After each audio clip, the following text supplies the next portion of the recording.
سورۃ الجن کا اردو ترجمہ۔ بسم اللہ الرحمن الرحیم۔ شروع اللہ کے نام سے جو بڑا مہربان نہایت رحم والا ہے۔ کہہ دو اے پیغمبر صلی اللہ علیہ وآلہ وسلم، وحی کی گئی میری طرف کہ غور سے سنا ایک جماعت نے جنوں کی،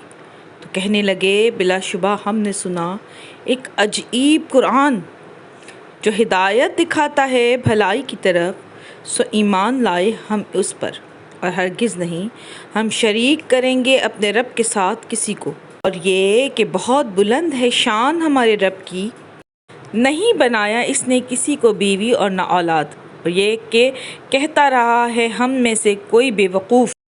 اللہ کے بارے میں خلاف حق بات، اور یہ کہ ہمارا خیال تھا کہ ہرگز نہیں بولیں گے انسان اور جن اللہ کی نسبت کوئی جھوٹ، اور یہ کہ تھے بعض لوگ انسانوں میں جو پناہ لیا کرتے تھے بعض ہستیوں کی جنات میں سے، تو بڑھا دیا انہوں نے ان کی سرکشی کو، اور یہ کہ انہوں نے گمان کیا تھا جس طرح تم نے گمان کیا ہے کہ ہرگز نہیں اٹھائے گا اللہ کسی کو مرنے کے بعد، اور یہ کہ ہم نے ٹٹولا آسمان کو تو پایا اس کو بھرا ہوا مضبوط چوکیداروں اور شعلوں سے، اور یہ کہ بیٹھا کرتے تھے ہم وہاں بہت سے مقامات پر سننے کے لیے، سو کوئی سننا چاہے اب تو پاتا ہے اپنے لیے ایک شعلہ تیار، اور یہ کہ نہیں معلوم ہمیں کہ برائی مقصود ہے ان کے ساتھ جو زمین میں ہے یا ارادہ کیا ہے ان کے لیے ان کے رب نے بھلائی کا، اور یہ کہ ہم میں بعض ہیں نیک اور ہم میں بعض ہیں دوسری طرح کے، ہم ہیں کئی طریقوں میں بٹے ہوئے، اور یہ کہ ہم نے گمان کیا تھا کہ ہرگز نہیں عاجز کر سکتے ہم اللہ کو زمین میں، اور ہرگز نہیں عاجز کر سکتے ہم اس کو بھاگ کر، اور یہ کہ جب سنی ہم نے ہدایت ایمان لے آئے ہم اس پر، سو جو ایمان لائے گا اپنے رب پر تو نہ اس کو خوف ہوگا کسی نقصان کا اور نہ ظلم کا، اور یہ کہ ہم میں بعض فرما بردار ہیں اور ہم میں بعض نافرمان ہیں، سو جو فرما بردار ہوئے تو وہی ہیں جنہوں نے قصد کیا سیدھے راستے کا، اور جو کہ نافرمان ہوئے تو وہ بن گئے دوزخ کا ایندھن۔ اور اے پیغمبر صلی اللہ علیہ وسلم کہہ دو کہ اگر یہ قائم رہتے ہیں سیدھے راستے پر تو ہم ان کے پینے کو دیتے پانی کثرت سے، تاکہ ان کی آزمائش کرے اس سے، اور جو منہ پھیرے گا یاد سے اپنے رب کی داخل کرے گا وہ اس کو سخت عذاب میں،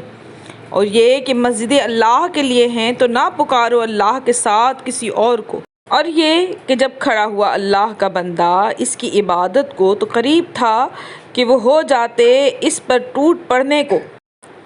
کہہ دو اے نبی صلی اللہ علیہ وسلم بس میں تو پکارتا ہوں اپنے رب کو، نہیں شریک بناتا اس کا کوئی۔ کہہ دو بلا شبہ نہیں اختیار رکھتا میں تمہارے لیے کسی نقصان کا اور نہ کسی بھلائی کا۔ کہہ دو بلا شبہ ہرگز نہیں پناہ دے سکتا مجھے اللہ کے عذاب سے کوئی، اور ہرگز نہیں میں پاتا ہوں اس کے سوا کوئی جائے پناہ سوائے میرے ذمہ ہے کہ پہنچا دینا اللہ کی طرف سے اور اس کے پیغامات کا،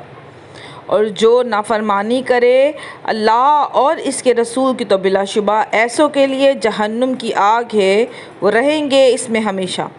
یہاں تک کہ جب وہ دیکھ لیں جس کا ان سے وعدہ کیا جاتا ہے تب وہ جان لیں گے کہ کس کے کمزور ہیں مددگار